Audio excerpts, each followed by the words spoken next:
Shalom adik-adik Charis Kids, Blessed Sunday. Karina mau ingetin, dimanapun kalian berada, Tuhan Yesus itu sayang banget sama kalian. Yuk kita sekarang mau memuji dan memuliakan nama Tuhan. Yuk sama-sama kita bangkit berdiri. Shalom Charis Kids, Blessed Sunday. Apa kabar kalian hari ini? Pasti baik-baik aja kan? Yuk sebelum kita mulai ibadah kita pada hari ini, kita lipat tangannya, tutup matanya, ikuti aku berdoa. Tuhan Yesus, terima kasih atas berkat-Mu, kami boleh kembali berkumpul di ibadah pada hari ini. Sekarang kami ingin memuji, menyembah, memuliakan nama-Mu. Berkati ibadah kami dari awal, pertengahan, hingga akhir. Hanya dalam nama-Mu, kami berdoa dan mengucap syukur. Haleluya. Amin.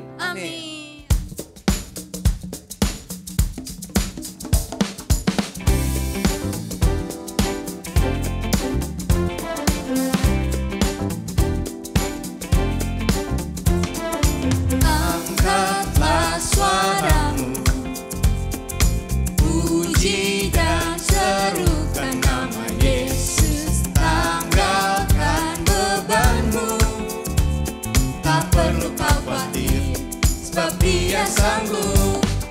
Gerakkan kakimu, menarilah dan bertepuk tangan, bersukacitalah, tak perlu kau khawatir, sebab Dia sanggup. Nyanyikan kebesarannya, Dia kuat dan penuh kuasa. Bersorak-sorai karena kasih-Nya telah datang melawan kita. Nyanyi bagi Dia.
adik-adik? Masih semangat puji Tuhan kan? Yuk kalau kita masih semangat, kita nyanyi lagu berikutnya ya. Let's go.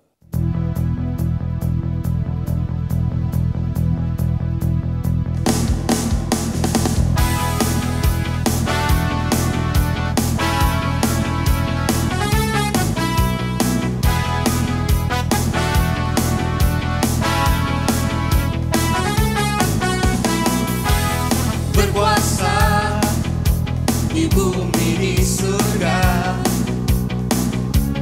bertahta dalam kemuliaan. Dialah Tuhan Allah kita, namanya berkuasa, pembebas umatnya. Betapa hebat, betapa kuat, dahsyatnya Allah kita.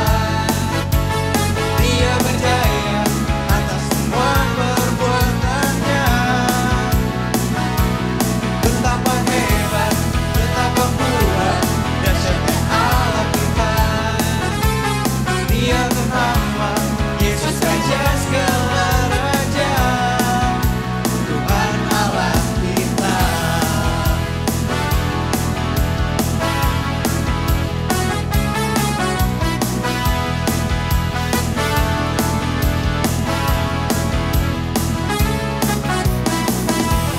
Berkuasa di bumi di surga, bertahta dalam kemuliaan. Dialah Tuhan Allah kita, namanya berkuasa, pembebas umatnya. Betapa hebat, betapa kuat, dahsyatnya Allah kita. Dia berjaya atas semua perbuatannya. Betapa hebat, betapa kuat, dahsyatnya Allah kita. Dia bernama Yesus, Raja segala raja, Tuhan Allah kita.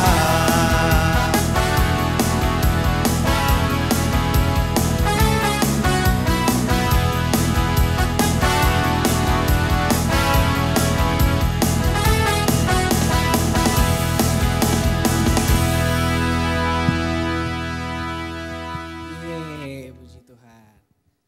Yuk adik-adik, sebelum kita masuk lebih sungguh lagi dalam hadirat Tuhan, mari kita siapkan hati kita untuk memuji menyembah nama Tuhan Yesus.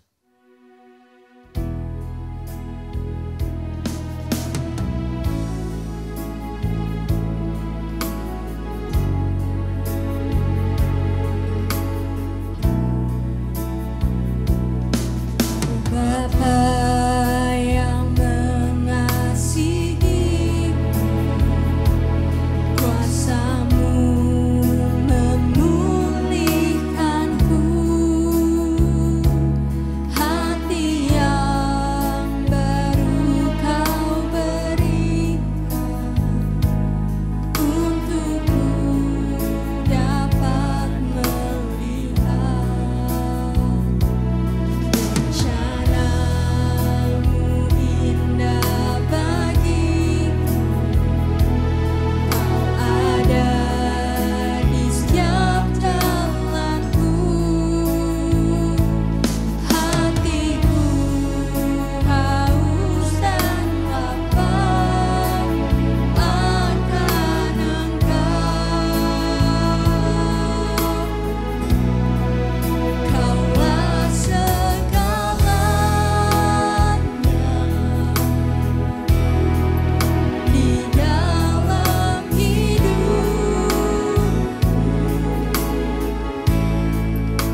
mengasihimu, memuliakanmu, Bapa dan Rajaku.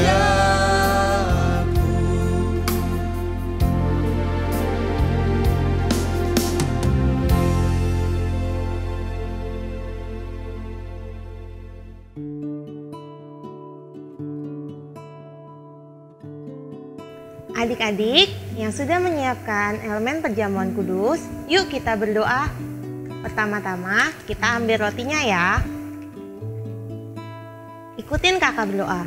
Terima kasih Tuhan Yesus untuk tubuhmu yang sudah tergantung di atas kayu salib, yang sudah menanggung semua penyakit kami, sehingga oleh bilur-bilurmu kami sudah disembuhkan.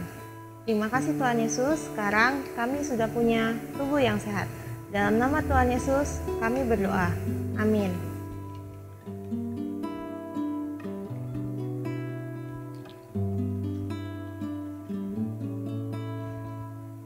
Sekarang kita angkat anggurnya ya. Mari ikuti kakak berdoa. Terima kasih Tuhan Yesus untuk darah-Mu yang tercurah di atas kayu salib, yang membenarkan kami, yang menguduskan kami, dan mengampuni semua dosa kami. Terima kasih Tuhan, hari ini kami bisa jadi anak kesayangan-Mu. Di dalam nama Tuhan Yesus kami berdoa. Inilah darah Tuhan Yesus.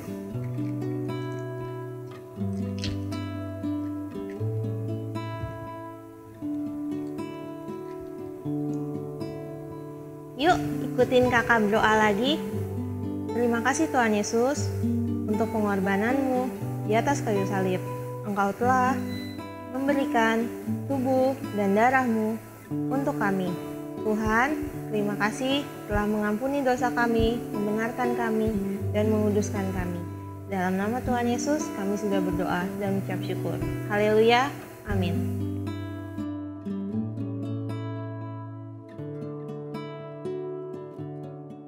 Shalom Keris Kids, selamat hari Minggu ya. Sekarang sebelum kita dengar cerita Alkitab kita hari ini, kita sama-sama berdoa yuk. Lipat tangannya, tutup matanya, ikutin Kak Belinda berdoa. Tuhan Yesus, Bapa kami yang baik, terima kasih Tuhan untuk sukacita yang Tuhan beri bagi kami. Sekarang Tuhan, kami siap untuk mendengarkan firman-Mu. Ajar kami Tuhan, supaya kami bisa duduk diam dalam mendengarkan firman-Mu. Dalam nama Tuhan Yesus, kami sudah berdoa dan mengucap syukur. Haleluya, amin. Oke Keris Kids, hari ini kita mau melihat lagi nih dalam firman-Nya. Bagaimana kasih Tuhan Yesus yang begitu besar sekali buat kita melalui salah satu cerita yang ada di Alkitab ketika Tuhan Yesus memberikan seseorang sesuatu yang benar-benar dia perlukan. Jadi pada suatu hari Tuhan Yesus itu sedang berada di pantai Danau Genesaret. Dan ada banyak sekali orang yang mengerumuni dia untuk mendengarkan firman Allah. Ia kemudian melihat dua perahu di tepi pantai dan para nelayan yang sedang membersihkan jala mereka. Nah, kemudian Tuhan Yesus naik ke salah satu perahu, yaitu milik Simon, dan menyuruhnya untuk membawa perahu itu menjauh dari pantai. Ia duduk di situ dan mengajar orang banyak dari atas perahu. Setelah Tuhan Yesus selesai berbicara, ia meminta Simon untuk membawa perahunya ke tempat yang lebih dalam. Tuhan Yesus juga menyuruh Simon untuk menebarkan jala dan menangkap ikan di situ. Tapi adik-adik tahu nggak? Simon jawab apa? Simon menjawab, "Guru, telah sepanjang malam kami bekerja keras dan kami tidak menangkap apa-apa. Tetapi karena Engkau menyuruhnya, aku akan menebarkan jala." Ayat ini adik-adik bisa baca di Lukas 5 ayat 5. Setelah itu Simon pun melakukan apa yang diperintahkan Tuhan Yesus. Lalu pada ayat selanjutnya ditulis nih, kita baca sama-sama yuk. di Lukas 5 ayat 6-7. Dan setelah mereka melakukannya, mereka menangkap sejumlah besar ikan sehingga jalan mereka mulai koyak. Lalu mereka memberi isyarat kepada teman-temannya di perahu yang lain supaya mereka datang membantunya. Dan mereka itu datang. Lalu mereka bersama-sama mengisi kedua perahu itu dengan ikan hingga hampir tenggelam. Wah, adik-adik, sungguh luar biasa ya cerita ini. Kita bisa melihat nih bahwa para nelayan itu mengalami keadaan yang sangat sulit saat itu. Mereka sudah semalaman tidak mendapat ikan. Pekerjaan mereka itu nelayan dan mereka harus mencari nafkah untuk menghidupi keluarganya dari menjual ikan yang mereka tangkap itu. Tapi sedihnya malam itu mereka nggak mendapatkan satupun tangkapan ikan. Tapi dari cerita ini nih kita bisa melihat dengan sangat jelas bagaimana kebaikan Tuhan Yesus yang begitu mengerti apa yang mereka perlukan dan memberikan pertolongan tepat apa yang mereka butuhkan. Nah, yang gak bisa dilewatin adalah ketika Tuhan Yesus menyuruh untuk membawa perahu mereka ke tempat yang lebih dalam, menuntun mereka untuk mendapatkan berkat yang mereka perlukan. Mereka gak menolak perintah Tuhan Yesus itu loh. Simon bahkan mendengarkan dan menuruti perkataan Tuhan Yesus. Walaupun apa yang dia lihat sebelumnya mungkin sangat kuat ya untuk menolak perkataan Tuhan Yesus. Simon melihat sendiri kalau setelah semalaman sebelumnya tuh di tempat yang sama, ia dan para nelayan lainnya gak mendapatkan apapun. Tapi saat Tuhan Yesus menyuruhnya, ia mendengarkan dan percaya akan perkataan Tuhan Yesus. Sama seperti ayat Alkitab yang kita baca minggu lalu. Kita baca bareng-bareng yuk. Di Mazmur 119 ayat 105. Firman-Mu itu pelita bagi kakiku dan terang bagi jalanku. Atau dalam bahasa Inggrisnya, in Psalm 119 verse 105. Your word is a lamp to my feet and a light to my path. Nah adik-adik, Kak Belinda mau ingetin nih, firman atau perkataannya Tuhan Yesus itu seperti pelita bagi kaki kita dan terang bagi jalan kita. Ia akan memimpin kita kepada tempat yang kita perlukan. Seperti pada cerita Simon tadi. Ketika Simon dan teman-teman nelayannya itu membutuhkan tangkapan ikan, Tuhan Yesus membawa mereka ke sana. Nah, jadi mulai hari ini nih, yuk kita terus mengandalkan tuntunan dari perkataan Tuhan Yesus dan belajar untuk mendengarkan dan menuruti apapun yang Ia katakan. Kakak percaya, dengan begitu kita bisa melihat setiap pertolongan yang kita butuhkan dan keberhasilan dalam segala hal. Nah, jadi jangan pernah ragu ya untuk meminta pertolongan dari Tuhan dan selalu mendengarkan apa yang Ia katakan. Sekarang sama-sama kita berdoa yuk, kita mengucap syukur untuk kabar baik yang kita dengar hari ini. Yuk sama-sama ikutin Kak Belinda berdoa. Tuhan Yesus, Bapa kami yang baik, terima kasih Tuhan untuk kabar baik yang kami dengar hari ini. Kami bersyukur Tuhan, hari ini kami sudah belajar untuk mengenal bahwa Engkau adalah Tuhan yang pasti akan menolong kami. Terima kasih Tuhan Yesus untuk kebaikan-Mu di dalam hidup kami. Haleluya. Amin. Oke adik-adik, ibadah kita hari ini sudah selesai. Jangan lupa ya untuk mengerjakan aktivitas di buku Charis Kids. See you, Tuhan Yesus memberkati.